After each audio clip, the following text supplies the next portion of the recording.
Arcade tersedia hanya di RCTI Plus Super App. Mainkan sekarang. Bagus-bagus dan mereka punya karya juga meledak, bahkan bisa menjadi pemenang award ini, pemenang award itu ya kan. Nah itu akhirnya mungkin akhirnya lulusan Indonesian Idol. Yap. Di antar 5 juri mungkin seperti apa nih? Seneng banget tahun ini aku bisa meluangkan waktu untuk menjadi juri lagi ya kan, sebagai juri utama. Dan kembali menjadi saksi untuk menemukan idola baru Indonesia. Apa yang akhirnya mungkin membuat Bunda untuk kembali lagi nih menjadi juri untuk tahun ini? Apa yang membuat aku mau kembali lagi? Kangen kali ya bersama kegilaan para juri, kan kita udah kayak keluarga besar ya. Selama ini kemarin aku juri tamu aja deh gitu kan. Sekarang alhamdulillah mau nggak? Mau gitu loh. Karena ini Indonesian Idol. Siapa sih nggak mau ya kan gitu. Oke Bun, udah beberapa season Bunda lewati bersama teman-teman idol, udah melahirkan banyak bintang Bun. Mungkin apa yang menjadi perbedaan paling menonjol nih Bun di season 13 ini? Kalau dari Bunda sendiri. Gini, di season 13 ini aku bilang season yang horor, menakutkan. Kenapa? Pesertanya aku rasa akan horor. Kenapa? Karena mereka akan bersaing ketat. Kalau dulu mungkin season-season sebelumnya tuh segelintir yang bagus-bagus, kemudian yang sisa yang lainnya tuh bagus tapi ya sekedar bagus. Kalau yang sekarang tuh kapasitas mereka bernyanyi tuh hampir sama. Jadi hampir kayak kembali ke season 10 ya. Waktu season 10 juga kayak jago-jago pada jago nyanyi semua ya gitu loh. Nah, tapi kalau kita compare dengan season yang sebelumnya itu apakah ada yang sama? Enggak, ini berbeda lagi. Ini ada penyanyi yang punya skill yang berbeda lagi gitu. Jadi nggak bisa disamain sama yang season sebelumnya gitu. Bun, menjadi juri kan bukan melulu soal penampilan dan soal suara. Lebih dari itu Bunda juga bertanggung jawab untuk karir para bintang-bintang yang nanti dilahirkan nih Bun. Ada tantangan-tantangan tersendiri nggak Bun untuk season ini sendiri? Tantangannya sebenarnya sih tantangannya adalah memilih yang terbaik dari yang terbaik ya. Karena nih di season ini aneh, aku hampir apa ya, Bunga Citra Lestari bilang katanya, Maya kok sekarang jadi yes semua nih kan. Bagus-bagus gitu aja. Bagus ya Bun kan? Bagus-bagus gitu aja. Apa Bun? Apa mungkin apa yang akhirnya membuat Indonesian Idol ini selalu dinantikan oleh masyarakat Indonesia sih kalau dari Bunda sendiri? Menurut aku Indonesian Idol ini lulusannya alhamdulillah bagus-bagus dan mereka punya karya juga meledak, bahkan bisa menjadi pemenang award ini, pemenang award itu ya kan. Nah itu akhirnya mungkin akhirnya lulusan Indonesian Idol itu menjadi benchmark musik Indonesia. Dan akhirnya mungkin tadi yang aku nggak mau ikut Indonesian Idol, malas ngantrinya ya kan. Ternyata animonya besar sekali. Akhirnya mereka mau karena memang melihat lulusannya kok di industri musik Indonesia pada jadi ya kan. Akhirnya mungkin pada mau ikut semua tuh. Gitu. Itu yang dinanti-nantikan juga ya sama masyarakat. Dan kita harus compare ya kalau masalah ini. Memang iya lulusan Indonesian Idol tuh sebagian besar banyak yang sukses gitu loh ya. Yang nggak menang pun sukses ya kan. Jadi akhirnya wah kayaknya memang lulusan Indonesian Idol tuh kredibilitasnya bagus. Jurinya juga bagus, say. Bagaimana seorang Master Maya Estianti ini melihat peserta tahun ini, apakah sudah ada yang menonjol dan sudah ada yang menunjukkan aura bintangnya atau seperti apa?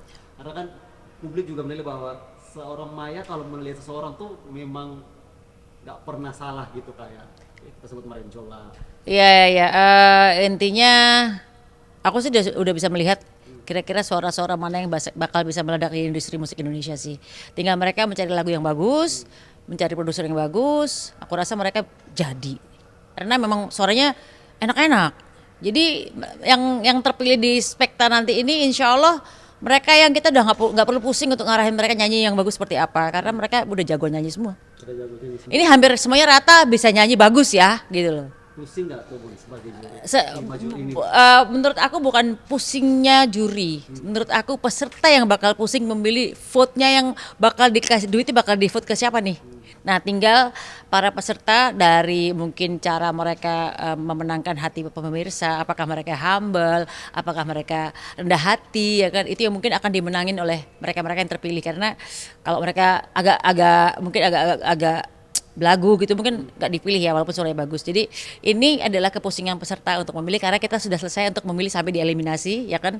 Karena setelah ini kan vote semuanya ya kan gitu. Bukan saja kepusingan peserta tapi masyarakat juga. Masyarakat yang akan pusing milih karena semuanya sama-sama bagus gitu. Nggak laki nggak perempuan nih gitu. Juri-juri sering berdebat ya sih Bun, karena kan tadi Bunda bilang banyak banget yang bagus nih. Perdebatan antara juri seperti apa tuh Bun?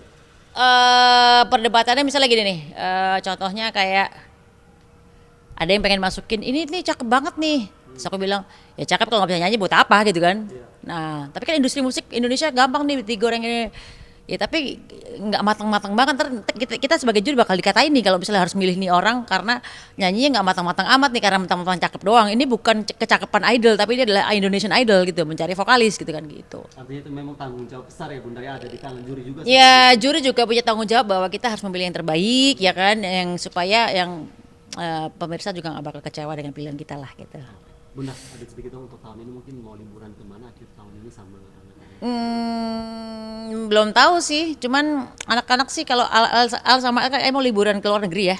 Kemungkinan aku akan ikut tapi nggak bareng sama mereka terus setiap hari. Mungkin cuma 4 hari ketemu mereka, habis itu aku pecah sendiri gitu.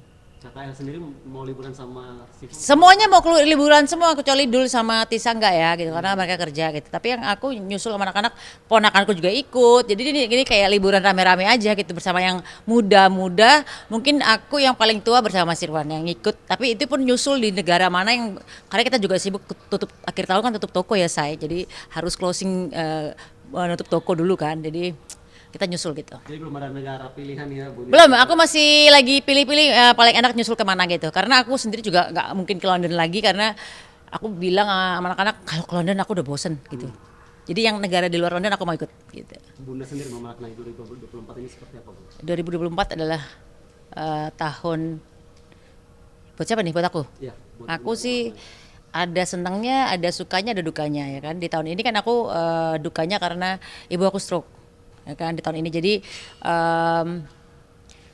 ya akhirnya ada sebuah tanggung jawab lain lagi di rumah bahwa aku harus merawat ibuku. Bapakku juga kan pindah ke Jakarta, bapak ibu pindah ke Jakarta dengan separuh lumpuh, jadi tinggal di rumahku juga. Jadi aku merasa gini ya, bukan merasa sih, aku sebagai anak ini adalah cara Tuhan membuat aku supaya berbakti kepada orang tua yang terakhir, karena kan orang tua udah nggak tahu kapan umurnya ya, paling tidak aku tuh inilah kesempatan aku untuk berbakti yang terakhir kalinya buat orang tua aku gitu. Jadi kalau dibilang senang-senang, dibilang ada dukanya juga. Jadi balance ya kehidupan manusia tuh gitu. Untuk resolusi 2025 seperti apa seorang? Resolusi 2025 aku mah soalnya setiap tahun mah maunya sih pendapatan di skincare aku makin naik ya. Karena kemarin dari awal launching di tahun 2024 makin kesini makin bagus tuh revenue-nya kan. Jadi insya Allah tahun depan makin berkibar lagi lah gitu loh pendapatannya. Mungkin untuk persiapan kakak-kakak semua pada Persiapan pernikahan malah belum ngomong sama sekali. Mungkin nanti kalau lagi liburan kali ya. Karena sekarang tuh pada sibuk semuanya masing-masing gitu. Enggak suamiku sibuk, aku juga sibuk ya kan. Anak-anak juga sibuk. Jadi belum ketemu yang pak banget gitu. Bun, terakhir dong Bun, kemarin soal liburan Bunda sama Bapak soal lucu-lucuan yang diusir security kemarin Bun, mungkin seperti apa yang di vlog Bunda? Oh enggak, itu kan cuman karena bukan diusir sih. Sebenarnya kan aku lagi jalan ke sana tiba-tiba ngeliat aku ada yang rame-rame ya kan, ada orang nyebrang 1 menit diusir lagi ya kan, atau foto begitu lampu merah masuk lagi di keramaian foto pas lampu hijau diusir lagi. Itu hiburan ngakak sih karena itu kita gitu aja udah seneng banget, udah kayak yang hiburan tengah malam gitu loh. Ini kan kita malam-malam jam 10 apa jam berapa tuh, habis meeting segala macam kita jalan-jalan di depan hotel, kok ada yang rame-rame ya, kok orang kok kayak ngegeruduk gitu kan di area itu kan. Oh ternyata mereka tuh foto di tengah jalan kayak di Abbey Road lah ya di London ya, sama kira-kira kayak gitu, penyeberangan jalan penyeberangan jalan, belakang kita ada Toyota Tower, jadi kita foto-foto nggak sampai 1 menit suruh pergi. Lucu sih. Pergi itu untuk keamanan ya? Untuk keamanan karena langit kan mungkin kan lampu merah lampu hijau gitu Terus sih. kemarin ada pengalaman sama makan ikan gitu Bun, itu mungkin seperti apa Bun? Itu makan sperma ikan kan ya, agak sebenarnya rasanya sih nggak agak aneh sih. Aku kan nggak terlalu suka makan otak sapi ya. Aku masih keinget rasa otak sapi, ya itu kira-kira gitulah rasanya. Tapi kan kita ngebayangin itu adalah sperma ikan, kan nanti aku jadi hamil ikan. Pengalaman baru menantang tapi Bunda berani ya. Aku orangnya sangat senang dengan challenge baru gitu. Oke, Bunda, terima kasih. Sip ya. Terima kasih. Udah, kita di mana?